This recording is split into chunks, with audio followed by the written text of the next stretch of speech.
Hello student, welcome to my YouTube channel Rohit academy. Student, आज हम इस वीडियो में आप लोगों को बताएंगे क्लास 9th का सब्जेक्ट आप लोगों का है साइंस, यानी कि आप लोगों का विषय है विज्ञान है। वार्षिक परीक्षा का ये आप लोगों का 2025 का बिल्कुल न्यू पेपर वायरल पेपर आप लोगों के सामने लेकर के आया हूँ। इसका आप जो पूर्णांक है 70 में 70 नंबर इस वीडियो में कंप्लीट एंड आप लोग को निचोड़ तरीके से बताएंगे आप लोग को समझाएंगे। पेपर का जो कोड है यानी कि आप लोग का ए भी कह सकते हैं, और ये सभी जगह सभी को स्कूल कॉलेज में यहीं से क्वेश्चन पूछा जाएगा बाबू। आप लोग इसको अच्छे तरीके से जरूर तैयार कर लीजिएगा।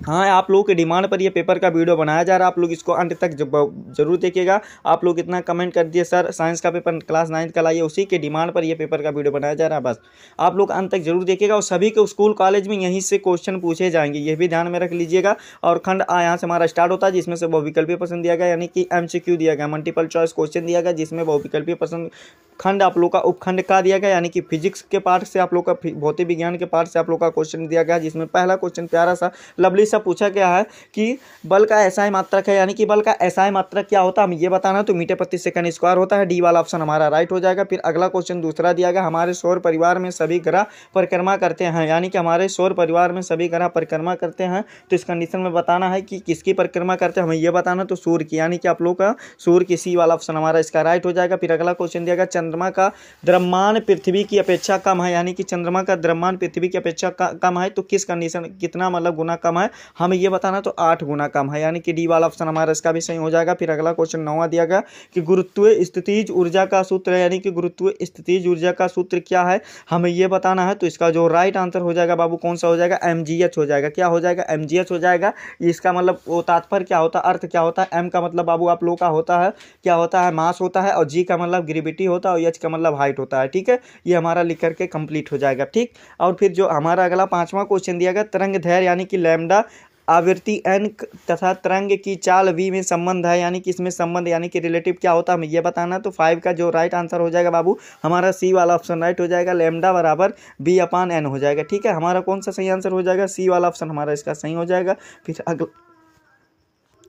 फिर जो अगला क्वेश्चन हमारा दिया गया बाबू 6 वाला क्वेश्चन दिया गया है कि हर्ट्ज मात्रक है, यानी कि हर्ट्ज किसका मात्रक होता है हमें ये बताना है, तो बाबू ये आवृत्ति का मात्रक होता है। बी वाला ऑप्शन हमारा इसका राइट हो जाएगा। तो इस प्रकार से आप लोग का ये वाला जो पहला फर्स्ट पेज में क्वेश्चन था सभी आप लोग को कंप्लीट तरीके से बता दिए। फिर अगले पेज यानी कि दूसरे पेज पर आते हैं, और दूसरे पेज में 7वां क्वेश्चन हमारा पूछा गया है कि ध्वनि की चाल अधिकतम होती है, यानी कि जो ध्वनि होता है यानी कि साउंड जो होता है इसकी चाल अधिकतम यानी कि किसमें ज़्यादा किसमें होता है हमें ये बताना है, तो इसका जो राइट आंसर हो जाएगा बाबू ये ठोस में अधिक होता है। कौन सा ठोस में अधिक होता है, हमारा सी वाला ऑप्शन राइट हो जाएगा।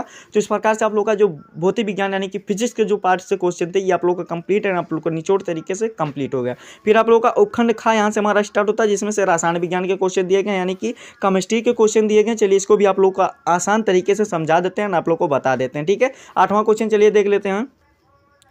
और जो हमारा 8वां क्वेश्चन दिया गया, जल का क्वथनांक 100 डिग्री सेल्सियस, यानी कि क्या दिया गया, जल का क्वथनांक 100 डिग्री सेल्सियस है, तो यह केल्विन पर कितना होगा, यानी कि इसका केल्विन पर कितना हो जाएगा हमें ये बताना, तो 373 केल्विन हो जाएगा। बी वाला ऑप्शन हमारा इसका सही हो जाएगा। फिर अगला क्वेश्चन 9वां दिया गया है कि कोलाइडल कैसा मिश्रण है, यानी कि जो कोलाइडल होता है वो कैसा मिश्रण होता है हमें ये बताना है, तो इसका जो राइट आंसर हो जाएगा विषमांगी मिश्रण है। कैसा मिश्रण है, विषमांगी मिश्रण है। बी वाला ऑप्शन हमारा इसका राइट हो जाएगा। फिर अगला क्वेश्चन दिया गया, यौगिक जल में हाइड्रोजन और ऑक्सीजन के द्रव्यमानों का अनुपात कितना होता है हमें ये बताना, 1/8 होता है, यानी कि सॉरी 1/8 नहीं बाबू 1:8 है। ठीक है, यानी कि 1:8 होता है। ठीक है, हमारा ए वाला ऑप्शन इसका सही हो जाएगा। फिर अगला क्वेश्चन 11 वाला यानी कि 11 वाला क्वेश्चन दिया गया है, परमाणु होता है, यानी कि परमाणु कैसा होता है हमें ये बताना है, तो इसका जो सही आंसर हो जाएगा परमाणु जो होता है एक उदासीन कण होता है, यानी कि सी वाला ऑप्शन हमारा इसका भी राइट हो जाएगा। फिर 12 वाला क्वेश्चन दिया गया, परमाणु का समस्त द्रव्यमान पाया जाता है, यानी कि परमाणु का समस्त द्रव्यमान किसमें पाया जाता है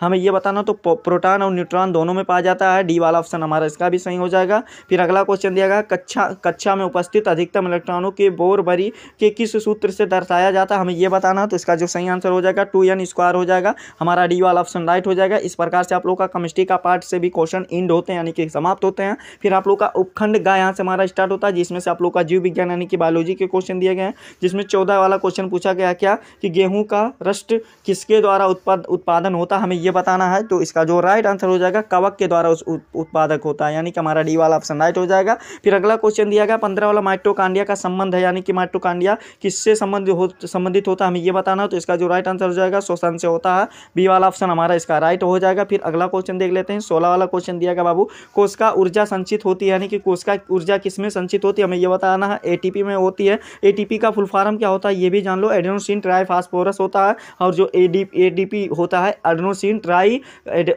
ड्राई यहाँ पर हो जाता है। यहाँ पर ट्राई कहेंगे, यहाँ पर ड्राई फास्फेट कहेंगे, और यहाँ पर आरएनए का जो होता है राइबोन्यूक्लिक एसिड होता है, और इसका डीएनए का क्या होता है बाबू, फुल फॉर्म सभी बता दे रहे हैं, डी राइबोन्यूक्लिक एसिड होता है। इस प्रकार से ये वाला आप लोग आसान तरीके से आप लोग को बता दें। आशा करते हैं आप लोग को यहाँ पर वीडियो में देखते समय आप लोग को इसको समझते समय किसी भी प्रकार की कोई समस्या नहीं होगी, और आगे भी आप लोग को नहीं होगी। बस आप लोग वीडियो के अंदर बने रहिएगा धैर्य बना करके। और आप लोग वीडियो को सेंड नहीं करते हो तो आप लोग को इस वीडियो को सिर्फ और सिर्फ क्लास 9th की जितने भी स्टूडेंट उनके पास शेयर करके सेंड करके पहुंचा दीजिएगा, ठीक है। चलिए 17 वाला क्वेश्चन देखिए, जीवन का भौतिक आधार है, यानी कि जीवन का भौतिक आधार क्या है हमें ये बताना है। 17 का जो राइट आंसर हो जाएगा बाबू जीव द्रव्य। क्या है बाबू, जीव द्रव्य हमारा ये डी वाला ऑप्शन हमारा सही हो जाएगा। फिर अगला क्वेश्चन दिया गया, पौधों की मोटाई में वृद्धि होती है, यानी कि पौधों में मोटाई की वृद्धि किसके द्वारा होती है, तो कैम्बियम से होती है, हमारा डी वाला ऑप्शन इसका भी राइट हो जाएगा। फिर अगला क्वेश्चन 19 वाला दिया गया, पेशी ऊतक का कार्य होता है, यानी कि पेशी ऊतक का कार्य क्या होता है हमें ये बताना, तो गति करना, यानी कि आप लोग का ये गति करना होता है, हमारा ए वाला ऑप्शन इसका भी राइट हो जाएगा। फिर अगला क्वेश्चन जो 20 यानी कि लास्ट क्वेश्चन हमारा दिया गया है बाबू,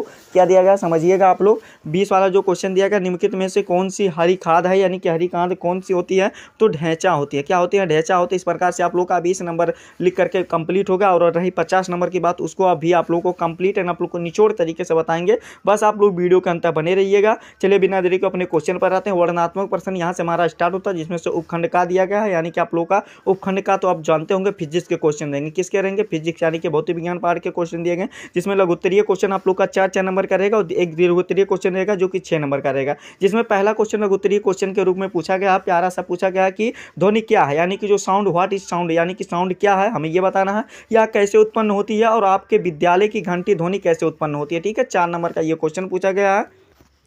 तो इसको भी आप लोग देखिए, ये जो होता है इसको भी आप लोग इसको तैयार कर लीजिएगा, ठीक है। ये आप लोग का, और ये जो बात रही आपके विद्यालय की जो घंटी ध्वनि उत्पन्न होती है वो कैसे कंपन से होती है, यानी कि वाइब्रेशन से होती है। तो ये वाला भी आप लोग बाबू जितना भी क्वेश्चन बता रहे हैं आप लोग को क्या करना है, रफली कॉपी में या कोई भी कॉपी में इसको नोट कर लेना, और इसको प्रिपेयर अच्छे तरीके से कर लेना। बाबू क्वेश्चन को बताना हमारा काम है, तैयार करना आप लोग का। आप लोग इसको जरूर तैयार कर लीजिएगा, ठीक है। सभी को स्कूल कॉलेज में यहीं से क्वेश्चन पूछे जाएंगे। दूसरा क्वेश्चन दिएगा, बल क्या है, यानी कि जो फोर्स होता है वो क्या होता है, और इसका क्या दिया गया, इसका मात्रक बताइए। बल को स्पष्ट करने के लिए 2 उदाहरण दीजिए। 4 नंबर का क्वेश्चन, इसको भी अच्छे तरीके से आप लोग तैयार कर लीजिएगा। और जो तीसरा क्वेश्चन पूछा गया, 1 वाट शक्ति को परिभाषित कीजिए, 4 नंबर का क्वेश्चन दिया गया, तो इसको भी अच्छे तरीके से आप लोग तैयार कर लीजिएगा। दीर्घोत्तरीय क्वेश्चन यहाँ से अब हमारा स्टार्ट होता है, यानी कि लॉन्ग आंसर टाइप क्वेश्चन यहाँ से आप लोग का स्टार्ट होता है। निम्नलिखित में से किसी एक प्रश्न का उत्तर दो, जिसमें से चौथा क्वेश्चन देगा, तरंग गति किसे कहते हैं, और इसकी विशेषताओं का उल्लेख करते हुए स्पष्ट के रूप में उदाहरण देकर समझे। 6 नंबर का क्वेश्चन अथवा करके, यानी कि आप लोग के लिए ऑफर भी दिया जाएगा। अगर आप ऊपर वाला नहीं करना चाहते तो नीचे वाला भी कर सकते हैं। कैसे,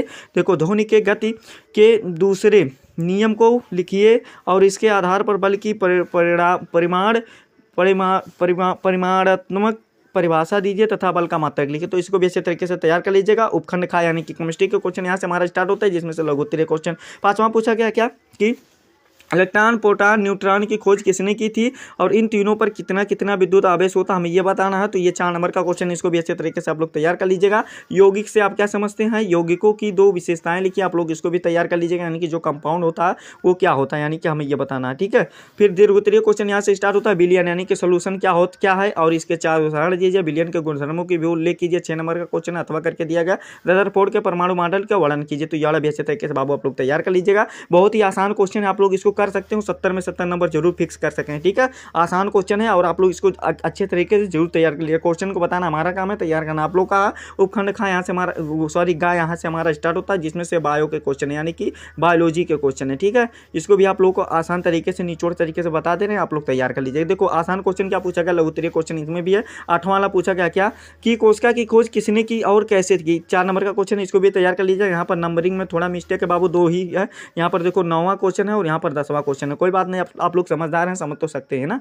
देखो क्या देगा, पेशी ऊतक क्या है, इसके कार्य लिखिए। 4 नंबर का क्वेश्चन है, ये वाला भी अच्छे तरीके से तैयार कर लीजिएगा। और जो 11 वाला क्वेश्चन दिया गया, अनाज, दाल, फल और सब्जियां में हमें कैसे प्राप्त होता है ये बताइए। 4 नंबर का क्वेश्चन है, हमें क्या प्राप्त होता है ये बताइए। 4 नंबर का क्वेश्चन अथवा करके दिया गया, पशुपालन से क्या लाभ होता है ये बताइए। तो इसको भी अच्छे तरीके से बाबू आप लोग तैयार कर लीजिएगा, ठीक है। दीर्घोत्तरीय क्वेश्चन यहाँ से हमारा स्टार्ट होता है, जिसमें से 11 वाला क्वेश्चन पूछा गया, जंतु ऊतकों का वर्गीकरण कीजिए और विभिन्न एपिथीमी उत्कों का संक्षिप्त सचित्र वर्णन कीजिए। आप लोग को यानी कि डायग्राम भी बनाना, इसको भी तैयार कर लीजिएगा। अगर ये वाला नहीं करना चाहते तो अथवा भी करके दिया जाएगा। फल चक्र क्या है, यानी कि जो फल चक्र होता है, यानी कि जो क्रॉप, यानी कि क्रॉप क्या होता है, क्रॉप साइकिल जो होता है उसका क्या है हमें ये बताना है। और फसल चक्र के नियमों का उल्लेख कीजिए और बरानी क्षेत्रों में किस प्रकार के फसल उगानी चाहिए ये बताइए। तो इसको भी अच्छे तरीके से बाबू आप लोग तैयार कर लीजिएगा। ठीक है, यही था आप लोग का क्लास 9 का ईयरली एग्जामिनेशन यानी कि एनुअल एग्जामिनेशन यानी कि वार्षिक परीक्षा का ये पेपर था क्लास 9 का विज्ञान का, जो कि आप लोग इस वीडियो में कंप्लीट एंड आप लोग को निचोड़ तरीके से आप लोग को अच्छे तरीके से बता दिया और आप लोग को समझा दिया। आप लोग को ये हमारा प्यारा सा लवली सा वीडियो कैसा लगा है